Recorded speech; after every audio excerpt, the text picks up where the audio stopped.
Salut à tous, alors comme demandé, voilà, je vous fais un petit tuto euh, sur comment jouer à WoW à la manette. Donc voilà, bon, je joue mais très facilement, c'est très fluide, très intuitif. Il y a quelques petits paramètres à changer une fois que vous avez installé tous les add-ons que je vous ai mis dans le tuto. Voilà. Alors, pour commencer, donc voilà comment fonctionne un petit peu l'interface de l'add-on. Donc vous pouvez accéder à tous les menus, l'interface, les add-ons, les macros, les hauts faits, la boutique, l'inventaire, etc. Bon, tout est paramétrable, vous pouvez mettre tout ça sur des raccourcis sur votre manette. Voilà. Donc les configurations sont ici en fait, commande, voilà. Là vous avez le binding en fait de toutes les touches. Donc à quoi correspondent les touches? La touche bas du pavé directionnel, à quoi elle correspond? Donc, pour le moment rien parce que j'ai pas d'action dans ma barre d'action. Hop. Vous voyez que LB par exemple plus bas, on voit que ça met une monture. On le voit clairement là sur la barre, vous voyez, quand j'appuie sur LB, ça modifie le binding des touches. LT également, hein, quand j'appuie, ça modifie encore le binding des touches. Et on peut avoir aussi LB plus LT, donc là ça donne accès à d'autres bindings, dont un, là le A, qui me sert en fait pour les objets de quête. C'est-à-dire quand vous avez un objet utilisé sur un mob, sur un lieu, un bâtiment, etc., il se retrouve automatiquement là-dedans. Et donc il s'efface automatiquement quand vous avez validé la quête. Voilà. Donc revenons-en aux commandes. Voilà, donc là vous avez tout, hein, toutes les commandes la listées. Après, pour aller plus vite, vous pouvez aller directement par exemple sur la touche A. Quelles commandes sont affectées à la touche A? Donc là, sauter par défaut. Bouton d'action sur la première barre quand j'appuie sur LB, sur LT, LBLT, etc. Voilà. Donc l'utility ring, là vous voyez, c'est le bouton qui vous donne accès aux objets utilisables de quête. Donc voilà, donc là c'est pour le binding, donc vous pouvez faire pas mal de choses, hein, vous voyez, contrôler le personnage, le curseur. Là vous avez des spécificités sur les add-ons. Donc si vous utilisez des add-ons particuliers, vous aurez des touches de raccourci que vous pourrez mettre sur vos bindings. Là c'est les items, hein, par exemple, quand on a des items équipés. Là vous voyez pour afficher Pound par exemple, qui est un add-on. Le bouton d'action, il y a plein de choses. La caméra, par exemple, zoomer, dézoomer, ciblage, etc. Alors, vous voyez, quand c'est déjà affecté, vous avez le raccourci en fait qui est noté en haut à droite de l'action. Voilà.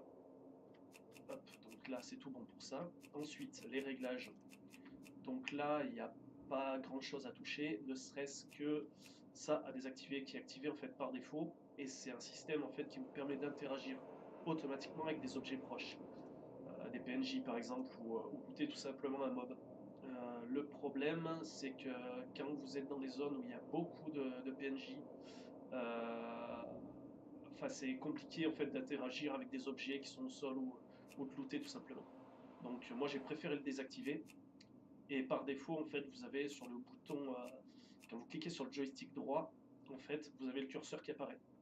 Donc moi je le mets par défaut ici, ce qui me permet en fait, quand je suis plus sur zone d'aventure et que je viens de tuer un mob, paf, de le looter directement. Je vais vous montrer, je vais aller chercher un ours. Donc là pour cibler j'ai mis un appui sur le joystick gauche, donc qui me permet de changer mes sticks. C'est l'équivalent de tab en fait. Donc là je lance ma charge, hop, je lance mes sorts. J'ai pas de rage donc compliqué de lancer quelque chose. Voilà.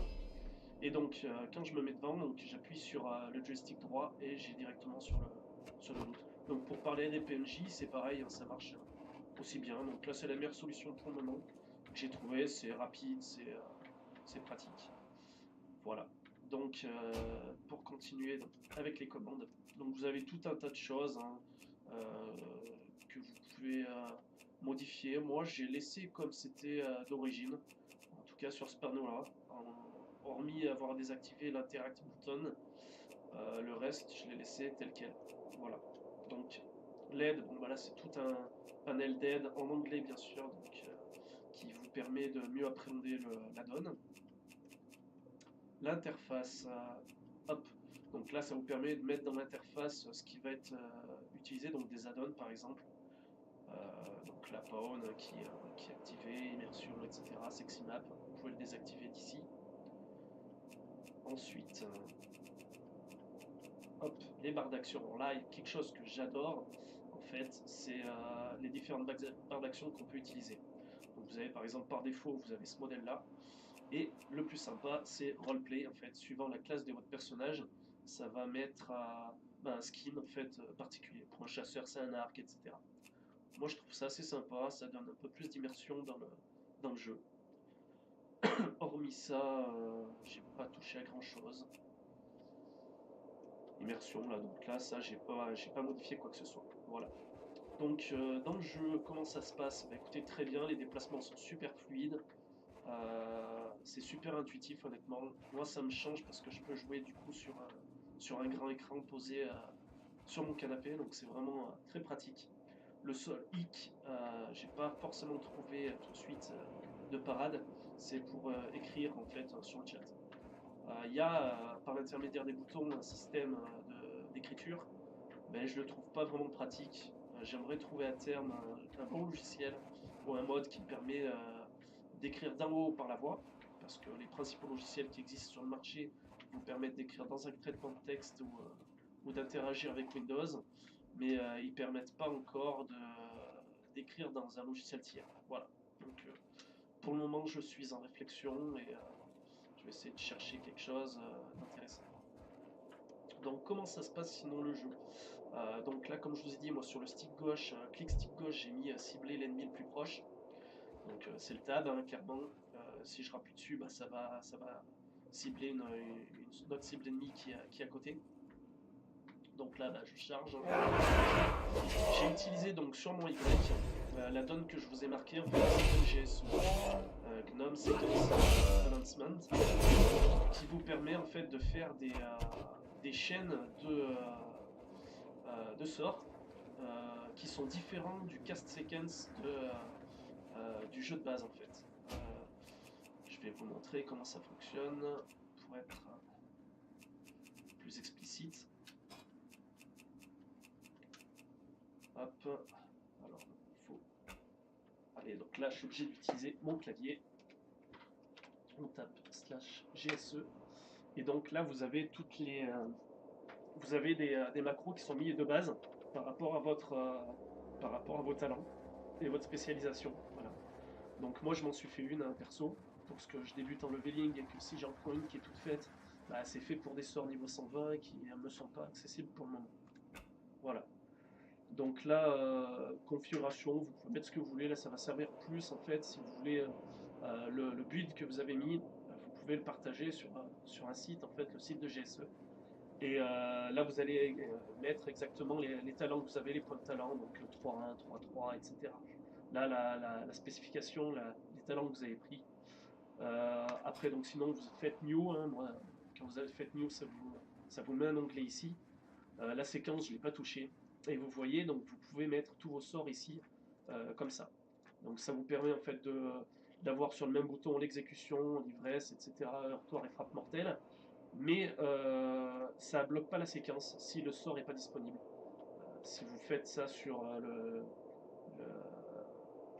les macros d'origine de WoW, en fait, si vous faites la même séquence, déjà ça ne fonctionnera pas, vous êtes obligé de faire une cast séquence. Et si vous faites cast séquence, exécution, ivresse, frappe mortelle, heurtoir, si exécution n'est pas disponible, ça va rester bloqué dessus. Voilà. Donc c'est bien dommage. Moi en fait, pour différencier, hop, je vais sortir de là. Moi, on voit bien en fait que les sorts vont les défiler. Donc s'ils sont pas disponibles, en fait, ça passe directement au sort suivant. Donc c'est très pratique pour ça. Voilà. Ensuite, donc j'ai utilisé donc Ice HUD. Vous voyez donc pour les barres de vie en fait du personnage et des cibles. Donc ça me permet moi d'avoir ma barre de vie à gauche, ma barre de rage à droite, avec les pourcentages, les données. Bon, ça vous pouvez le personnaliser comme vous voulez, la taille, la transparence, etc. Moi là je suis hors combat, donc j'ai mis qu'il fallait pas le laisser, fallait flouter un petit peu. Quand vous cliquez en fait sur votre cible, ça vous affiche des petits détails en bas. Vous pouvez, c'est pareil, le modifier, mettre des barres de vie sur la gauche, sur la droite, etc. Moi, ça m'en met une petite sur la gauche avec les détails de la cible en bas. C'est vrai que ça, je m'en sers pas beaucoup, puisqu'en fait, j'ai les nameplates, en fait. Donc, ça sera utile vraiment pour des boss qui seront très hauts, où la barre de vie sera sortie de l'écran. Voilà. Donc ça, c'est un gros plus. Ça augmente encore un peu l'immersion dans le jeu, je trouve, de ne pas avoir sa barre de vie et d'avoir les yeux fixés dessus. Là, c'est directement au centre de l'écran à côté de son personnage. Voilà. Donc ensuite, pour parler des nameplates, donc moi j'ai installé Threadplate. Pourquoi en fait? Pour la simple et bonne raison que c'est un add-on donc qui vous permet d'afficher les barres de vie des monstres avec l'agro, c'est-à-dire que si j'ai l'agro, bah, il va s'afficher en rouge.